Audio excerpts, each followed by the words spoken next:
பிரியமான தேவனுடைய பிள்ளைகளே, மீண்டும் ஒரு விஷயம் தொலைக்காட்சியின் வாயிலாக உங்களை சந்திப்பதிலே நான் மிகுந்த மகிழ்ச்சி அடைகிறேன். எலியாவின் ஊழியங்கள் சார்பாக நான் உங்களை வாழ்த்துகிறேன். இந்த நிகழ்ச்சியை பார்க்கிற ஒவ்வொரு பிள்ளைகளையும் கர்த்தர் ஆசீர்வதிப்பாராக. உத்தரப்பிரதேச மாநிலம் சோன்பத்ரா அப்படிங்கிற மாவட்டத்தில் கர்த்தருடைய ஊழியத்தை நான் செய்து கொண்டு வருகிறேன். என்னோடு கூட அங்கே உடன் ஊழியர்களும் குடும்பமாக இருந்து கர்த்தருடைய ஊழியத்தை செய்து கொண்டு வருகிறார்கள். ஒரு இடத்தை வாடகைக்கு நாங்கள் எடுத்து ஒரு ஆசிரமம் போல் அமைத்திருக்கிறோம். அங்கே பீகாரிலிருந்தும் மத்திய பிரதேஷ், ஜார்க்கண்ட் போன்ற பகுதிகளிலிருந்தும் பிள்ளைகள் அங்கே கூடுகிறார்கள். அங்கே நடக்கிற ஊழியங்களுக்காக நீங்கள் ஜெபம் பண்ணிக்கோங்க. உங்களுடைய ஜெபத்தினாலே கர்த்தர் ஊழியத்தை ஆசீர்வதிக்கட்டும். இன்னும் கர்த்தர் இங்கே எங்களுடைய தேவைகளை எல்லாம் நிறைய இருக்குது, அதுக்காக நீங்கள் ஜெபம் பண்ணுங்கள். கர்த்தர் தேவைகளை சந்திப்பார். நானும் உங்களுக்காக ஜெபிக்கிறேன். ஜெப தேவைகள் இருக்கும்னு சொன்னால் நீங்கள் எனக்காக தொலைபேசியின் மூலமாக தொடர்பு கொள்ளலாம். வேத ஆலோசனைகளும் உங்களுக்கு தேவை இருக்கும் என்று சொன்னால் நீங்கள் அதுக்காகவும் என்னை தொடர்பு கொள்ளலாம். பல பேர் எனக்கு ஃபோன் பண்ணுறீங்க, ஃபோன் பண்ணி பேசுகிறீங்க. வேதத்தை குறித்து சில ஆலோசனைகளுக்காகவும் சில பேர் ஃபோன் பண்ணுறது உண்டு. ஜெப தேவைகளுக்கும் ஃபோன் பண்ணுறது உண்டு. அவங்களுக்காக நாங்கள் தொடர்ந்து ஜெபத்தில் வச்சுருக்கிறோம். கர்த்தர் உங்களை ஆசீர்வதிப்பாராக. ஒருவேளை இந்த ஊழியத்தை தாங்க விருப்பம் என்று சொன்னாலும் நீங்கள் எனக்கு ஃபோன் பண்ணலாம். கர்த்தர் உங்களை ஆசீர்வதிப்பார். சபையின் பாரம் அப்படிங்கிற தலைப்பின் கீழே ஒவ்வொரு வாரமும் நாம் பார்த்துக்கிட்டு வர்றோம். சபையை குறித்து, ஊழியங்களை குறித்து, ஒரு ஊழியக்காரன் எப்படி இருக்கணும் அப்படின்னு சொல்லி, ஒரு சபை எப்படி இருக்கணும், பல காரியங்களை தியானித்து கொண்டு வருகிறோம். இப்போ போன வாரம் நான் கலாத்தியர் புஸ்தகத்திலிருந்து அப்போஸ்தலனாகிய பவுல் கலாத்திய சபைக்கு எழுதின நிருபத்தில் தொடர்ச்சியாக நம்ம தியானிச்சுக்கிட்டு வர்றதில் போன வாரத்தில் என்னுடைய சாட்சியை நான் ஒரு 2 வாரமாக சொல்லிக்கிட்டு வந்தேன். இப்போ அதை தொடர்ச்சியாக நான் உங்களுக்கு ஒரு வசனத்தை காண்பித்து அடுத்த காரியங்களுக்குள்ளே நான் போகலான்னு நினைக்கிறேன். கலாத்தியரின் புஸ்தகம் 1வது அதிகாரத்தில் 11வது வசனத்தில் அங்கே அப்போஸ்தலனாகிய பவுல் சொல்கிறாரு, நான் சொல்கிற காரியங்கள் பேசுகிறது எல்லாமே ஊழியக்காரர்களுக்கு ரொம்ப பிரயோஜனப்படக்கூடிய காரியங்கள் நான் பேசிக்கிட்டு இருக்கிறேன். ஒருவேளை புதுசாக ஊழியத்துக்கு வர்றவங்க, இல்லை ஊழியம் செஞ்சுக்கிட்டு இருக்கிறவங்களும், ஊழிய அழைப்பு பெற்றவங்க, ஊழியத்துக்கு ஒரு ஆசைப்படுகிறவர்களாக இருந்தாலும் சரி, அவர்களுக்கு இது பிரயோஜனமாக இருக்குன்னு நான் நம்புகிறேன். இது சம்மந்தமாக ஏதாவது நீங்கள் பேசணுன்னா கூட எனக்கு தொலைபேசியில் நீங்கள் தொடர்பு கொண்டு பேசலாம். நான் இந்த வசனத்தை வாசிக்கிறேன். கலாத்தியரின் புஸ்தகம் 1வது அதிகாரம் 11வது வசனம் 12வது வசனத்தில் அப்போஸ்தலனாகிய பவுல் சொல்கிறார், மேலும் சகோதரரே, என்னால் பிரசங்கிக்கப்பட்ட சுவிசேஷம் மனுஷருடைய யோசனையின்படி ஆனதல்லவென்று உங்களுக்கு தெரிவிக்கிறேன். நான் பிரசங்கம் பண்ணுற பிரசங்கம் நான் பேசின சுவிசேஷ வார்த்தைகள் எதுவுமே மனுஷ யோசனையின்படி கிடையாது, தேவனால் எனக்கு உண்டானது அப்படின்னு சொல்லி இங்கே பவுல் சொல்றார். நான் அதை ஒரு மனுஷனால் பெற்றதும் இல்லை, மனுஷனால் கற்றதும் இல்லை, கிறிஸ்துவே அதை எனக்கு வெளிப்படுத்தினார் அப்படின்னு சொல்லி அப்போஸ்தலனாகிய பவுல் சொல்கிறார். இந்த வசனத்தை நான் சொல்லும்பொழுது என்னுடைய ஊழிய அழைப்பு, என்னுடைய அனுபவத்தை குறித்து நான் உங்களுக்கு சொன்னேன். ஒருவேளை நீங்கள் பார்க்கணும்னு சொன்னால் போன வாரம், அதுக்கு முந்தின வாரம், இந்த ரெண்டையும் தொடர்ச்சியாக பார்த்தீங்கன்னா உங்களுக்கு புரியும். ஆனால் நமக்கு நேரம் ரொம்ப கம்மியாக 1/2 மணி நேரம் இருக்குது. அப்படிங்கிறதுனால இந்த 1/2 மணி நேரத்துக்குள்ளே எல்லா விஷயங்களையும் என்னால் அவங்களோட பகிர்ந்து கொள்ள முடியாது. அதனால் ஒவ்வொரு நாளும் நான் தொடர்ச்சியாக நான் பேசிக்கிட்டே வர்றேன். அதனால் நீங்கள் இந்த சில நேரங்களில் ஒரு நாள் 1/2 மணி நேரத்தை நீங்கள் எடுத்து பார்த்தீங்கன்னா உங்களுக்கு முழுசாக புரியாது. அப்போ நீங்கள் தொடர்ந்து ஒரு 2 வாரத்துக்கு முன்னாடி உள்ளதையும் நீங்கள் சேர்த்து பார்த்தீங்கன்னா புரியும். இப்போ கர்த்தர் எப்படி என்ன ஊழியத்துக்கு அழைச்சார், பவுலை போல் நான் எப்படி தரிசனம் பார்த்தேன், நான் எப்படி கிறிஸ்துவுக்குள்ளாக வந்தேன், எப்படி இந்த ஊழிய அழைப்பை பெற்றுக்கொண்டேன், எப்படி என்னுடைய வேலையை விட்டுட்டு வந்தேன் அப்படிங்கிறதெல்லாம் நான் சொல்லியிருப்பேன். இப்போ அதை தொடர்ச்சியாக பார்க்கலாம். இங்கே நீங்கள் ஒரு காரியத்தை நல்லா கவனித்து பார்த்தீங்க அப்படின்னு சொன்னால், அப்போஸ்தலனாகிய பவுல் அவருடைய அழைப்பை குறித்து நீங்கள் நல்லா கவனித்து பாருங்கள். இவர் சொல்கிறாரு, நான் மனுஷனிடத்தில் கற்றுக்கிட்டது கிடையாது, கர்த்தரே எனக்கு எல்லாத்தையும் கற்றுக் கொடுத்தாருன்னு சொல்லி அப்போஸ்தலர் புஸ்தகம் 9வது அதிகாரத்தில் இருந்து சில காரியங்கள் பவுலை குறித்து எழுதியிருக்குது. அப்போ தான் பவுலுடைய அந்த துவக்கம் அங்கே ஆரம்பிக்குது. அப்போ இவர் சவுலாக இருக்கிறார். இந்த பவுல் சவுலாக இருக்கிறவர் தான் பவுலாய் மாற்றப்படுறார். இப்போ இங்கே இந்த சவுலாக இருக்கிற ஒரு சபைகளை துன்பப்படுத்துகிற ஒரு மனுஷனாக இருக்கிறார். இவர் யூத மார்க்கத்தின்படி வளர்க்கப்பட்ட ஒரு மனுஷன். யூதத்தினுடைய பிரமாணங்களை கற்றுக்கொண்டு, யூதத்தினுடைய கற்பனைகளை கற்றுக்கொண்டு, வேதத்தை நன்கு அறிந்த ஒரு மனுஷன். ஒரே தெய்வம் ஒருவர் உண்டு அப்படிங்கிறது அவங்களுடைய கொள்கை. கர்த்தர் ஒருவரே தெய்வம். அப்போ அந்த ஒரே தெய்வத்துக்கு எப்படி வைராக்கியமாக இருக்கணும் அப்படின்னு சொல்லி தன்னுடைய முறைமைகளில் நான் செய்கிறது சரிதான் அப்படின்னு சொல்லி நடக்கிற ஒரு மனுஷன். கர்த்தரை இயேசுவை இவர்கள் முன்னிறுத்தும் போது, இயேசுவை இவர்கள் தெய்வமாகவும் இயேசுவை தெய்வ குமாரனாகவும் இவர்கள் சொல்லும் பொழுது, இயேசுவினால தான் ரட்சிப்பு மீட்புன்னு சபையானது சொல்லும் பொழுது அதை ஏற்றுக்கொள்ளாமல் இந்த யூத மார்க்கமானது கிறிஸ்தவர்களுக்கு விரோதமாக எழும்பினாங்க.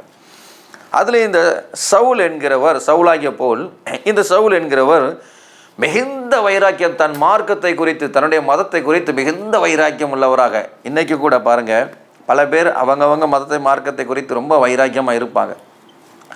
உங்கள் மார்க்கத்தை குறித்து வைராக்கியமாக இருங்க, தப்பு இல்லை, அது அவங்கவங்க விருப்பம். அதுக்காக மற்றவங்களை துன்புறுத்துவது அப்படிங்கிறது ஏற்றுக்கொள்ள முடியாத ஒன்று.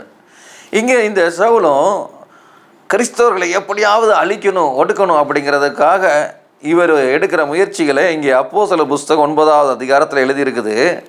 அவர் அங்கே ஆசாரியர்கள்கிட்ட போய், பிரதான ஆசாரியர்கள்கிட்ட, மூப்பர்கள்கிட்ட போய் நிருபங்களை எழுதி வாங்குறாரு. முத்திரை போட்டு அனுமதிகளை, பத்திரங்களை வாங்குறாரு.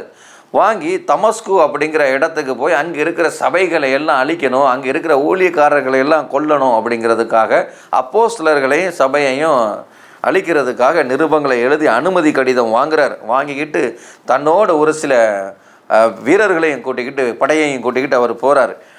அப்படி அவர் பிரயாணமாக போகும்போது தமஸ்கு பக்கத்தில் அவர் நெருங்கிட்டார். இவர் வாரார் அப்படிங்கிற செய்தி தமஸ்குவில் இருக்கிறவங்களுக்கெல்லாம் தெரியுது. அவங்க பயத்தில் உறைஞ்சி போயிருக்கிறாங்க இந்த சவுல். ஏன்னா இந்த சவுலை குறித்து என்ன சொல்லியிருக்கு அப்படின்னு சொன்னால், முதல்ல ஸ்தேவான் அப்படிங்கிற ஒரு மனுஷன் இரத்த சாட்சியாக மரிக்கிற போது சவுலும் அதுக்கு உடன்பட்டு இருந்தார். அந்த ஸ்தேவான் அப்படிங்கிற வாலிபன் இளைஞனை கல்லால் அடித்து கொள்ளும் போது சவுலும் அதற்கு உடந்தையாக இருந்தார். அதனால் இந்த சவுலை பார்க்கும்போது பெரிய கொலைபாதகனாச்சே, விடமாட்டானேன்னு சொல்லி சபையெல்லாம் பயந்து நடுங்கிட்டு இருக்கிறாங்க. இந்த சவுல் என்ன பண்ண போகிறான்னு தெரியலையேன்னு பயத்தோடு இருக்கும்போது, சபைகளை துன்புறுத்துகிற இந்த சவுலை நினச்சி பயந்து நடுங்கிட்டு இருக்கிறாங்க. இந்த சவுலும் ஒரு படையை கூட்டிகிட்டு வர்றார், ஒரு சிப்பாய்களை கூட்டத்தை கூட்டிகிட்டு வர்றார்.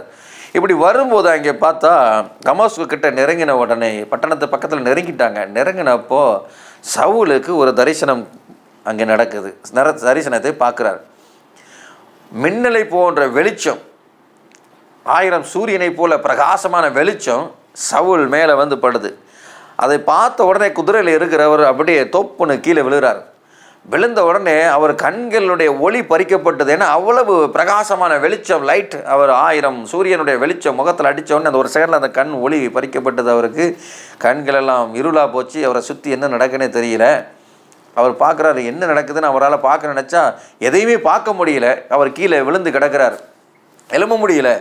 அப்படி கீழே விழுந்து கிடக்கும்போது அவருக்கு ஒரு சத்தம் கேட்குது. அவர் தரையில் விழுந்து இருக்கும்போது, சவுலே சவுலே நீ ஏன் என்னை துன்பப்படுத்துகிற அப்படிங்கிற ஒரு சத்தத்தை அவர் கேட்கிறார். அப்படி அவர் அந்த சத்தத்தை கேட்கும்போது, ஆண்டவரே நீர் யார் அப்படின்னு சவுல் திரும்ப பதில் சொல்கிறார். ஏன்னா இவருக்கு எதுவுமே தெரியாது, யாருன்னு தெரியாது. சத்தம் மாத்திரம் கேட்குது. என்னை ஏன்பா நீ துன்பப்படுத்துகிற அப்படின்னு அந்த சத்தத்தை கேட்ட உடனே சவுலுக்கு புரியுது, பேசுகிறது கர்த்தர் பேசுகிறாரு, ஆனால் இயேசு தான் அவர் அப்படிங்கிறது அவருக்கு தெரியாது. இப்போ சத்தத்தை கேட்ட உடனே சவுல், நீங்கள் யாருன்னு கேட்குறாரு. அப்போ கர்த்தராகி ஆண்டவர் சொல்கிறாரு, என்னை நீ துன்பப்படுத்துகிறீங்க, நீ துன்பப்படுத்துகிற இயேசு தான் நான். அப்போ நல்லா இங்கே கவனித்து பாருங்கள். சவுல் 4வது வசனம், அப்போஸ்தலர் புஸ்தகம் 9வது அதிகாரம் 4வது வசனம் சொல்லுது, அவன் தரையிலே விழுந்தான். அப்பொழுது சவுலே சவுலே நீ என்னை ஏன் துன்பப்படுத்துகிறாய் என்று தன்னுடைய சொல்லுகிற ஒரு சத்தத்தை கேட்டான். அதற்கு அவன், ஆண்டவரே நீர் யார் என்றான். அதற்கு கர்த்தர், நீ துன்பப்படுத்துகிற இயேசு நானே, முள்ளிலே உதைக்கிறது உனக்கு கடினமாம் என்றார். முள்ளில் உதைக்கிறது கடினமா அப்படின்னு சொன்னால், குதிரை இருக்குல்ல, குதிரை, இந்த குதிரையை விரட்டிட்டு போகிறவங்க அவங்க உட்காந்துருப்பாங்க குதிரையில். அப்போ அவங்க கால் வச்சிருக்கிற அந்த ஒரு இது மாதிரி இருக்கும் கால் வைக்கிறதுக்கு. அதில் ஒரு சின்ன சைக்கிள் பெடல் இருக்குல்ல, அது மாதிரி கால் வைக்கிறதுக்கு இருக்கும். அதில் சின்ன முள் கொடுத்துருப்பாங்க. அதை வச்சுட்டு தான் குதிரையை முன்னாடி எத்துவாங்க, முன்னே போகணும்னு சொல்லி. அப்போ முன்னாடி எத்தும் போது அந்த சின்ன ஒரு முள் லைட்டாக போய் அப்படி குத்தும். அதை அப்படி எத்தும் போது அந்த முள்ளில் அப்படி உதைக்கும் போது அது குதிரை மேலே போய் அந்த முள் குத்தும். அப்போ குதிரை வேகமாக ஓடும். அப்போ நீ குதிரையை அப்படி உதச்சி நீ அந்த முள்ளில் மிதிச்சது, அந்த குதிரை வேகமாக ஓடுது. நீ முள்ளில் மிதிக்கிற அந்த குதிரை வேகமாக வருது. அப்படி நீ வேகமாக வர, அது உனக்கு தான் கஷ்டம். நீ முள்ளிலே உதைக்கிறது உனக்கு கடினமா. கேட்ட உடனே நீ என் சபையை துன்பப்படுத்துறதுனால பிரச்சனை யாருக்கு தான்? உனக்கு தான் வரப்போகுது. இன்றைக்கி நிறைய பேர், இதில் ஒரு விஷயம் உங்களுக்கு சொல்ல விரும்புகிறேன். இன்றைக்கி நிறைய பேர் நினச்சிக்கிட்டுறாங்க, சர்ச்சை அடிக்கிறதுனாலையும் உடைக்கிறதுனாலையும் ஊழியக்காரனை ஜெயிலில் போடுறதுனாலையும் துன்பப்படுத்துறதுனாலையும் ஊழியக்காரங்க பயந்துருவாங்க, கிறிஸ்தவங்க ஒடுங்கிடுவாங்கன்னு. இதெல்லாம் இன்றைக்கி நேற்று இல்லை, 2000 வருஷம் முன்னாடியே முயற்சி பண்ணி பார்த்துட்டாங்க. கிறிஸ்தவம் பெருகிட்டே தான் இருக்குதே தவிர அதை யாராலும் தடுக்க முடியாது. இந்த ஒரு உண்மையை சொல்ல போனால், எனக்கு தெரிஞ்சு கிறிஸ்தவங்களுக்கு உபத்திரம் கொடுக்காம சும்மா விட்டுட்டோம் அப்படின்னா கிறிஸ்தவம் வளர்கிறது கொஞ்சம் குறைஞ்சிரும். எனக்கு தெரிஞ்ச ரகசியத்தை சொல்கிறேன். கிறிஸ்தவரை யாருமே சீண்டலை, எதுவுமே பண்ணலை அப்படின்னு சொன்னால், யார் எந்த தொந்தரவும் பண்ணாமல் கிறிஸ்தவனை விட்டுட்டோம் அப்படின்னு சொன்னால், சபைகளை துன்பப்படுத்தாமல் விட்டோன்னா கிறிஸ்தவம் வளரும். ஆனால் இவ்வளோ வேகம் வளராது. எனக்கு தெரிஞ்சு அது ஸ்லோவாக இருக்கும். ஆனால் கிறிஸ்தவனை நெருக்கும் போது, துன்பப்படுத்தும் போது என்ன நடக்கும் அப்படின்னு சொன்னால், இவன் பதிலுக்கு அடிக்கலாம் வரமாட்டான். இவன் அப்பந்தான் முழங்கால போட்டு அழுது அழுது ஜெபம் பண்ணுவான். கிறிஸ்தவனை அடிக்க, சபையை துன்புறுத்த, ஜெயிலில் போட, இதெல்லாம் நடக்கும்போது உபத்திரவத்தில் கதறுவான். ஆண்டவரே இயேசுவே இயேசுவே இயேசுவேன்னு கத்துவான். இவன் ஜெபம் 1/2 மணி நேரம் 10 நிமிஷம் ஜெபிச்சுக்கிட்டு இருந்தவனை துன்பப்படுத்த ஆரம்பித்தா 4 முழுக்க அடுத்து உபவாசமெல்லாம் போட்டு ஜெபிக்க ஆரம்பிச்சிருவான். இன்னைக்கு நடக்கிறாங்க, சர்ச்சை நாங்கள் அடிச்சிட்டோம் உடைச்சிட்டோன்னு. அப்படி நீ செய்கிறதுனால அவன் இன்னும் ஜெபத்தில் அதிகமாகுவான்.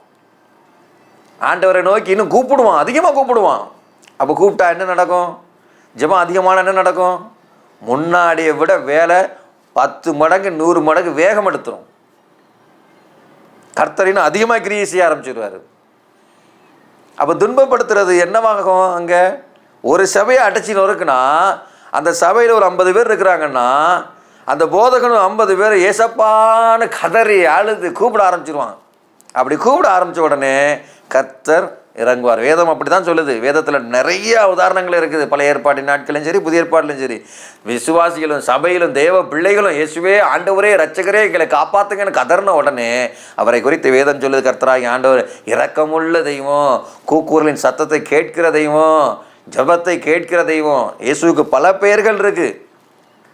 இயேசுன்னு ஒரு பெயர் கிடையாது அவருக்கு, பல பெயர்கள். ஜபத்தை கேட்கிறவர், கண்ணீரை காண்கிறவர், ஜபத்துக்கு பதில் தருகிறவர். அப்ப இவன் கண்ணீரை பார்ப்பாரு, ஜபத்தை கேட்பாரு, ஜபத்துக்கு பதில் தருவாரு. அப்ப என்னவாகும்? ஒரு சபையை உடைச்சா 100 சபை 1000 சபை எழும்பிடும்.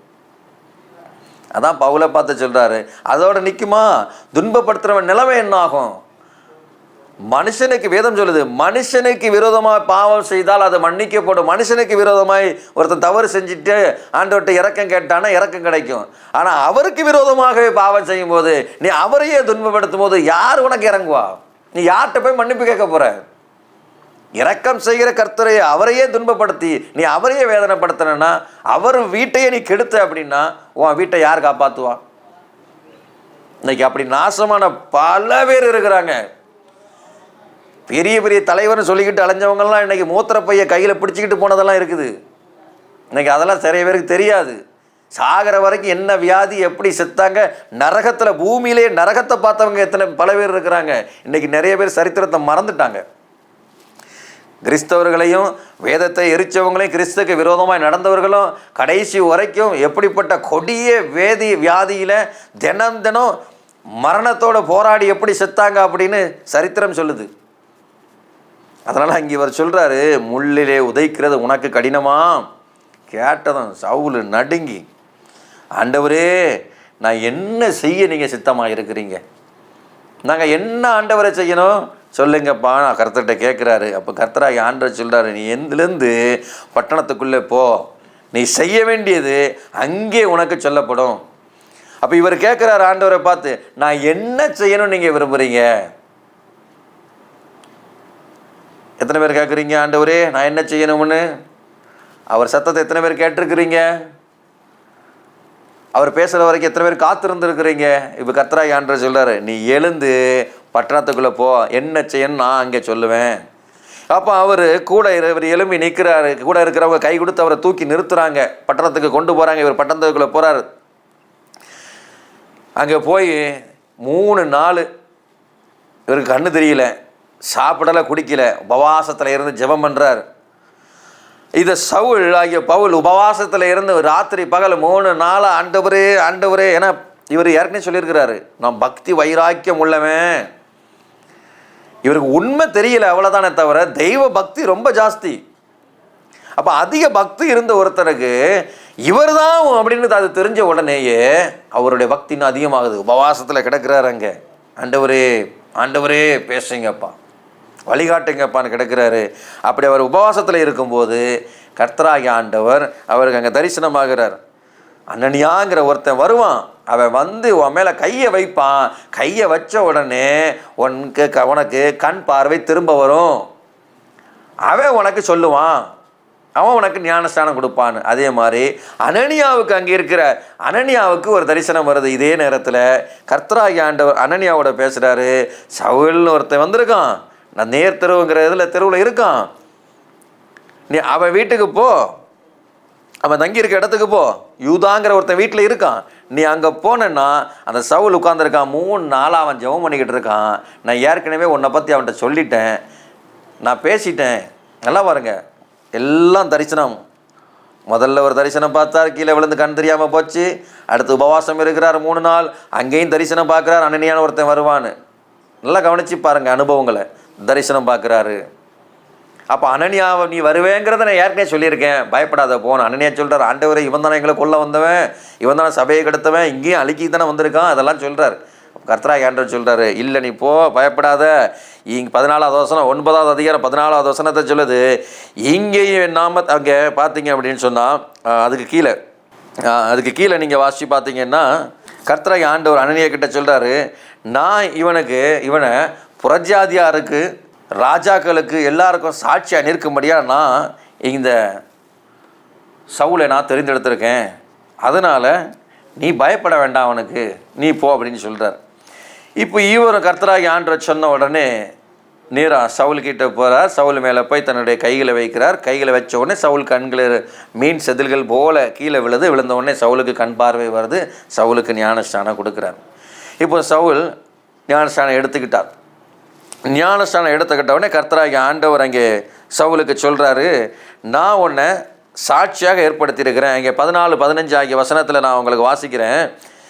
9வது அதிகாரம். இங்கேயும் உம்முடைய நாமத்தை தொழுதுகிற யாவரையும் கட்டும்படி அவன் பிரதான ஆசாரியர்கள் அதிகாரம் பெற்றிருக்கிறானே என்றான். அதற்கு கர்த்தர், நீ போ, அவன் புறஜாதிகளுக்கும் ராஜாக்களுக்கும் இஸ்ரவேல் புத்திரருக்கும் என்னுடைய நாமத்தை அறிவிக்கிறதற்காக நான் தெரிந்து கொண்ட பாத்திரம். அவன் என்னுடைய நாமத்து நிமித்தம் எவ்வளவாய் பாடுபட வேண்டும் என்பதை நான் அவனுக்கு காண்பிப்பேன். இங்கே நல்லா பாருங்க, கர்த்தரும் என்ன சொல்றார் அனனியாட்ட, அவன் எனக்காண்டி எவ்வளவு பாடுபடணுங்கிறத நான் அவனுக்கு காண்பிப்பேன். அப்போ தரிசனம் அங்கே சவுலுக்கும் வருது. அதை தான் இங்கே சவுல் சொல்லும்போது இப்படி தரிசனங்கள் நிறையா கர்த்தரிடத்துலேருந்து நேரடி தரிசனங்களை பெற்று கற்றுக்கொண்ட ஒருத்தர். அதனால தான் அவர் சொல்கிறாரு, இங்கே கலாத்தியரின் புஸ்தகம் 1வது அதிகாரத்தில் அங்கே வாசிக்கும்போது 11, 12 வசனங்களில், நான் கற்றுக்கொண்ட எந்த ஒரு காரியமும் மனுஷனால மனுஷனை கற்றுக் கொடுத்ததும் கிடையாது, மனுஷன்கிட்ட நான் போய் கற்றுக்கிட்டதும் கிடையாது, எல்லாமே கர்த்தரிடத்துலேருந்து நான் நேரடியாக பெற்றுக்கொண்டவன். அவருடைய தரிசனத்தை நான் முதல்ல பார்த்தேன். கர்த்தர் தான் எனக்கு அனனியா வருவான்னு சொன்னார். கர்த்தர் தான் என்னை பிரஜாதிகளுக்கு போய் சுவிசேஷம் அறிவிக்கணும்னு சொன்னார். ராஜாக்கள் முன்னாடி நிறுத்துவேன்னு அவர் தான் என்கிட்ட சொன்னார். நான் என்ன செய்யணும்னு ஒவ்வொரு காரியமும் சுவிசேஷத்தையும் எனக்கு கற்றுக் கொடுத்தவரே அவர் தான். இன்றைக்கும் நீங்கள் பார்த்தீங்க அப்படின்னு சொன்னால் 1 கொரிந்தியரின் புஸ்தகத்திலேருந்து ஒரு சம்பவம் உங்களுக்கு நான் சொல்ல விரும்புகிறேன். நீங்கள் 1 கொரிந்தியரின் புஸ்தகத்தில் நீங்கள் இன்றைக்கும் 11வது அதிகாரத்தில் நீங்கள் வாசிப்பீங்க. ஒவ்வொரு சபைகள்லையும் இன்றைக்கி ராவிருந்து பந்தியை நீங்கள் வாசிக்கிறீங்க. அந்த ராபோஜனம், இந்த ராபோஜனம் கொடுக்கும்போது நீங்கள் 1 கொரிந்தியரின் புஸ்தகம் 11வது அதிகாரத்தில் 20வது வசனம் 21வது வசனத்தில் 21, 22 அந்த வசனத்திலேருந்து நீங்கள் வாசிப்பீங்க. அப்படி வாசிக்கும்போது இங்கே அப்போஸ்தலனாகிய பவுல் சொல்கிறாரு, நான் 23வது வசனத்தை நான் உங்களை ஞாபகப்படுத்த விரும்புகிறேன். 1 கொரிந்தியர் 11:23, நான் உங்களுக்கு ஒப்புவித்ததை கர்த்தரிடத்திலே பெற்றுக்கொண்டேன். அப்போ அந்த திருவிருந்து எப்படி நடந்துன்னு சொல்லுது, என்னவெனில் கர்த்தராகிய இயேசு தாம் காட்டி கொடுக்கப்பட்ட அன்று ராத்திரியிலே அப்பத்தை எடுத்து ஸ்தோத்திரம் பண்ணி அதை பிட்டு. அப்போ இதை நீங்கள் நல்லா வாசிச்சு பாருங்க. இவர் எழுதும் போது அவர் எப்படி சொல்கிறாரு, நான் கர்த்தரிடத்தில் பெற்றுக்கொண்டதை அவர் எனக்கு காண்பிச்சாரு. அவர் எழுதும்போது இவர் அந்த விருந்தில் சீஷர்களோட அப்போஸ்தலர்களோடு கூட இவரும் அந்த பந்தியில் இருந்தது போலவே எழுதுறாரு. நான் பக்கத்தில் இருந்து பார்த்தது போலவே எழுதுறாரு. நல்லா நீங்கள் கவனிச்சு பாருங்கள். அப்போஸ்தலனாகிய பவுல் அந்த டைமில் உயிரோடு அங்கே இல்லை, அந்த இடத்துல இல்லை. கர்த்தராகிய இயேசு மரித்ததுக்கு அப்புறம் உயிர் தெழுந்ததுக்கு அப்புறமாக சில வருடங்களுக்கு அப்புறமா தான் பவுல் கர்த்தராகிய இயேசுடைய தரிசனத்தை பார்த்து அப்போஸ்தலரோடு இணைக்கப்படுறாரு பல நாட்களுக்கு அப்புறமா. ஆனால் சில வருடங்களுக்கு அப்புறமாக ஒரு கிறிஸ்துவை ஏற்றுக்கொண்ட ஒரு மனுஷன் கிறிஸ்துவு கூட தானும் இருந்தது போல, அப்போஸ்தலர்களோட கிறிஸ்துவின் ஊழிய பயணத்தில் தானும் அங்கே இருந்தது போல அவர் எழுதுகிறார். 12 அப்போஸ்தலர் கூட நானும் இருந்து பார்த்தேன் அப்படிங்கிறது பாரு, அந்த இடத்துல இருந்தேன் அப்படிங்கிறது போல அவர் எழுதுகிறாரு. அப்போ அவர் என்ன சொல்கிறாரு, நான் எனக்கு ஒப்புவிக்கப்பட்டதை பெற்றுக்கொண்டேன். அப்போ அவர் எனக்கு காட்டுறாரு, காட்டுனதை நான் பார்த்தேன். என்ன பார்த்தேன்? அப்போ அவர் எப்படி அங்கே விருந்து அங்கே நடந்தது, நான் பார்த்ததை நான் உங்களுக்கு எழுதுறேன் அப்படிங்கிறாரு இங்கே. அப்போ இங்கே பாருங்கள், அப்போஸ்தலனாகிய பவுல் பல காரியங்கள் தரிசனத்தை பெற்று கற்றுக் கொடுக்கிறார். அதனால தான் அவர் சொல்கிறாரு, நான் கற்றுக்கொண்ட காரியம் மனுஷனிடத்தில் இருந்து கிடையாது, கர்த்தரிடத்திலிருந்து கற்றுக்கிட்டேன். அவர் தான் எனக்கு கற்றுக் கொடுத்தாரு. இப்போ இன்றைக்கி நமக்கு நேரம் குறைவாக இருக்குது. அப்போ நான் உங்களுக்கு தொடர்ச்சியாக அடுத்த விலைக்கு சொல்லுவேன். ஒரு ஊழியக்காரன் தேவ சமூகத்தில் காத்திருக்கணும். தேவ சமூகத்தில் காத்திருந்தோம் அப்படின்னு சொன்னால் தேவனாகிய கர்த்தர் அவனுக்கு கற்றுக் கொடுப்பார். தேவனாகிய கர்த்தரிடத்தில் காத்து இருந்து கற்றுக்கிட்டு வந்து ஊழியம் செய்யும்போது அதுக்கும் மற்றபடியான ஊழியங்களுக்கும் மிகப்பெரிய வித்தியாசங்கள் உண்டு. அந்த வித்தியாசத்தை நீங்கள் ஊழியத்தில் பார்க்க முடியும். அப்படி அந்த ஊழியத்தில் பெரிய கிரியைகள் நடக்கணும் அப்படின்னு சொன்னால், கர்த்தர் அதை பிரியப்படணும்னு சொன்னால், நீங்கள் தேவ சமூகத்திலே காத்திருக்க வேண்டியது மிக மிக அவசியமாக இருக்குது. உறுதிப்பட தேவ தரிசனம் பெற வேண்டியது மிக மிக அவசியமாக இருக்குது. அதுக்காக நீங்கள் பொறுமையோட தேவ சமூகத்திலே உபவாசத்திலேயோ இல்லை பிரார்த்தனையிலையோ அதிக நேரம் உட்கார வேணும். இன்றைக்கி காத்திருக்கணும் அப்படின்னு சொல்கிறது தான் நிறைய பேருக்கு ரொம்ப ரொம்ப கஷ்டமான ஒரு காரியமாக இருக்குது. அதுவும் இன்றைய ஊழியக்காரங்களுக்கு ஓடிட்டே இருப்பாங்க, காலில் சக்கரம் கட்டினது போல் ஓடுவாங்களே தவிர காத்திருக்கணும் அப்படின்னு அவங்களால முடியல. இன்னும் பல பேருக்கு எப்படி காத்திருக்கணும்னே தெரியாது, தேவ சமூகத்தில் பொறுமையாக எப்படி இருக்கணும்னே தெரியாது, ஓடிட்டே இருக்கிறது. நீ பொறுமையோடு இருந்து தேவ சமூகத்தில் காத்திருந்து திட்டங்களை பெற்றுக்கிட்டு போனேன்னா அந்த ஊழியம் சரியாக இருக்கும், அந்த ஊழியம் தேவ சித்தப்படி இருக்கும். அப்போ அவருடைய விருப்பத்தை அந்த ஊழியத்தில் நிறைவேற்ற முடியும். ஊழியம் செய்கிற உனக்கும் ஒரு நிறைவு வரும், ஒரு நம்பிக்கை வரும். நான் உண்மையிலே கரெக்டாக தான் ஊழியம் செய்கிறேன். நான் இன்றைக்கி ஊழியக்காரங்களுக்கு பல பேருக்கு ஆலோசனை கொடுத்துக்கிட்டு இருக்கேன். பல ஊழியக்காரங்களுக்கான பாஸ்டர்ஸ் மீட்டிங் நடத்துகிறேன். முடிஞ்சதுக்கப்புறமா நிறைய பேர் சொல்லுவாங்க, நிறைய பேர் சொன்ன சாட்சிகள், இத்தனை வருடங்கள் நான் தெளிவில்லாமல் இருந்தேன், எனக்கே ஒரு நம்பிக்கை இல்லை, நான் போகிறது சரிதானான்னு குழப்பம் இருந்தது. பல பேருக்கு இந்த குழப்பம், நான் ஒழுங்காக கரெக்டான பாதையில் தான் போகிறேன்னா, நான் சரியான இடத்துல தான் ஊழியத்தை செஞ்சுக்கிட்டு இருக்கேனா, நான் இந்த ஊர் சரியாக தான் இந்த ஊரில் ஊழியம் செய்கிறேனா, இல்லை வேறு பக்கம் போகணுமா, இப்படி பல விதமான குழப்பங்கள் இருக்குது. இந்த குழப்பங்கள் நீங்கணும்னா ஒரே வழி தான் இருக்குது, தேவ சமூகத்திலே காத்திருக்குது. காத்திருந்தோம்னா அவர் நமக்கு நிச்சயம் திட்டம் தருவார். அவர் தர்ற வரைக்கும் காத்திருக்கணும், அதுதான் ஒன்று. நான் 3 நாள் இருந்தேன், 1 மாதம் இருந்தேன், 40 நாள் இருந்தேன், கர்த்தர் எனக்கு எதுவுமே தரல திட்டங்கள் அப்படிங்கிறதுக்காக எழும்பி ஓடிடக்கூடாது. தர்ற வரைக்கும் காத்திருங்க. அதுக்கு தான் நான் ஆரம்பத்தில் என்னுடைய அனுபவத்தை நான் உங்களுக்கு சொன்னேன் சாட்சிகளில், தேவ சமூகத்திலே காத்திருக்கிறது. அப்படி காத்திருக்கும்போது கர்த்தர் உங்களுக்கு ஊழியங்களை குறித்து வெளிப்படுத்துவார். சரி, கர்த்தர் இன்றைய நிகழ்ச்சியை பார்க்குற ஒவ்வொரு பிள்ளைகளையும் ஆசீர்வதிப்பாராக. தொடர்ந்து நான் அடுத்த வாரம் இதோட தொடர்ச்சியை நான் உங்களுக்கு பேசுகிறேன். கர்த்தர் உங்களோடு இருப்பாராக. ஆமென். God bless you.